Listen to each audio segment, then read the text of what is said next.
TV9 ప్రతినిధి రంజిత్ పై హత్యాయత్నం కేసులో పోలీసులు దర్యాప్తుని వేగవంతం చేయబోతున్నారు. దాడి తర్వాత మోహన్ బాబుపై హత్యాయత్నం కేసు నమోదు చేయాలని టీవీ9 న్యాయ పోరాటం చేసింది.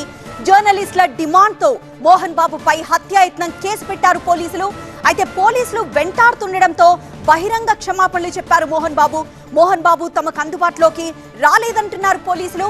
గన్ డిపాజిట్ చేయాలని గతంలో పోలీసులు నోటీసులు కూడా జారీ చేశారు. ఇప్పటి వరకు గన్ను పోలీసులకి మోహన్ బాబు అప్పగించలేదు. అయితే రేపు మోహన్ బాబు పోలీసులకు అందుబాటులోకి వస్తారా? రేపు పోలీసులకు మోహన్ బాబు గన్ అప్పగిస్తారా? ఈ విషయమే ఇంకా తెలియాల్సి ఉంది.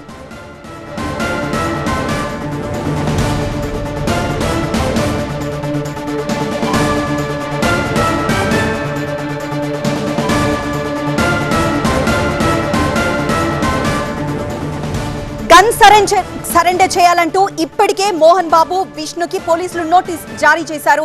మరోవైపు మోహన్ బాబు ఇప్పటివరకైతే కనీసం స్పందించలేదు. పోలీసులు అప్రోచ్ అవ్వాలన్నా ఆయన ఎటో వెళ్ళిపోయారని చెప్తూ వచ్చారు. సో ఈ రోజు ఆయన ఆసుపత్రికి వెళ్లి రంజిత్ ని పరామర్శించడం.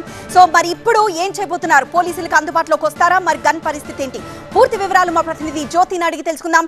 జ్యోతి, పోలీసులకి ఏమన్నా అందుబాటులోకి వచ్చే అవకాశం ఉందా మోహన్ బాబు? ఈ రోజు స్వయాన ఆయన ఆసుపత్రికి వెళ్లి రంజిత్ కి క్షమాపణ చెప్పారు కాబట్టి రేపేమన్నా పోలీసులకు అందుబాటులోకి రాబోతున్నారా? మరోవైపు గన్ సంబంధించి నోటీసులు ఎప్పుడో ఇచ్చారు పోలీసులు, ఇప్పటి వరకు మోహన్ బాబు స్పందించలేదు.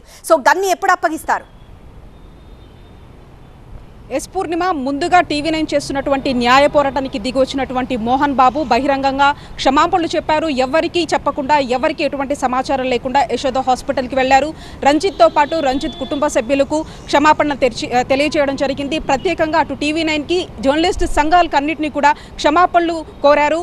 ఆవేశంలోనే తాను ఈ ఘటనకు పాల్పడ్డాను, మొత్తం కూడా జరిగినటువంటి ఆ ఇన్సిడెంట్ అంతా కూడా అంటే కుటుంబంలో జరిగినటువంటి ఇన్సిడెంట్, ఆ ఆవేశాన్ని అంతా కూడా తన మీద చూపించానంటూ తానే స్వయంగా ఒప్పుకోవడం జరిగింది. అయితే ప్రధానంగా ఇదంతా కూడా వచ్చి క్షమాపణలు చెప్పడానికి గల కారణం ఏంటి అంటే మాత్రం ఇది ఖచ్చితంగా కూడా పోలీసులు ఈ విషయానికి సంబంధించి హత్యాయత్నం కేసు కింద నమోదు చేయడము, అదంతా కూడా అంటే ఎప్పుడైతే ఇన్సిడెంట్ జరిగిందో అతని మీద హత్యాయత్నం కేసు నమోదు చేయాలంటూ కూడా జర్నలిస్టు సంఘాలు, అంతేకాకుండా టీవీ9 చేస్తున్నటువంటి న్యాయ పోరాటానికి గాను అటు హత్యాయత్నం కేసు నమోదైంది. అయితే అప్పటి నుంచి కూడా ఇప్పటి వరకు ఏదైతే గన్ ఉన్నదో ఆ గన్కి సంబంధించి ఇమీడియట్గా సీజ్ చేయాలని చెప్పేసి ఒకవైపు పోలీసులు భావించారు. ఆ తర్వాత నుంచి కూడా ఒకవైపు విష్ణు ఏదైతే రాచకొండ సిపి ఆఫీస్కి వెళ్ళినప్పటికీ కూడా మోహన్ బాబు మాత్రం ఇప్పటి వరకు పోలీసులకు అందుబాటులోకి రాలేదు. కేవలం కుటుంబ సభ్యులు మాత్రమే అందుబాటులోకి రావడం జరిగింది.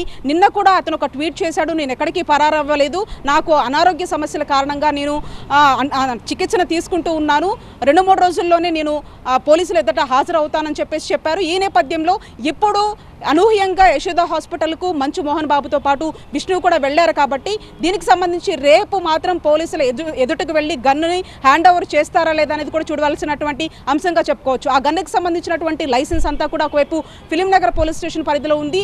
ఆయన ఏదైతే ఈ విచారణ ఎదుర్కోవాలి కాబట్టి అక్కడికి వెళ్ళైనా కూడా హ్యాండ్ ఓవర్ చేసేటటువంటి పరిస్థితులు ఉన్నాయి. కానీ రేపు మాత్రం మోహన్ బాబు విచారణకు వెళ్తారా లేదా, గన్ హ్యాండ్ ఓవర్ చేస్తారా అనేది కూడా చూడవలసినటువంటి అంశంగా చెప్పుకోవచ్చు. దీనికి సంబంధించి ఎప్పుడో పోలీసులు కూడా నోటీసులు జారీ చేశారు. అయినప్పటికీ కూడా మోహన్ బాబు స్పందించలేదు. తాజాగా మాత్రం ఇప్పుడు యశోద హాస్పిటల్లో చికిత్స పొందుతున్నటువంటి రంజిత్కు అంతేకాకుండా కుటుంబ సభ్యులను వెళ్లి పరామర్శించడం జరిగింది.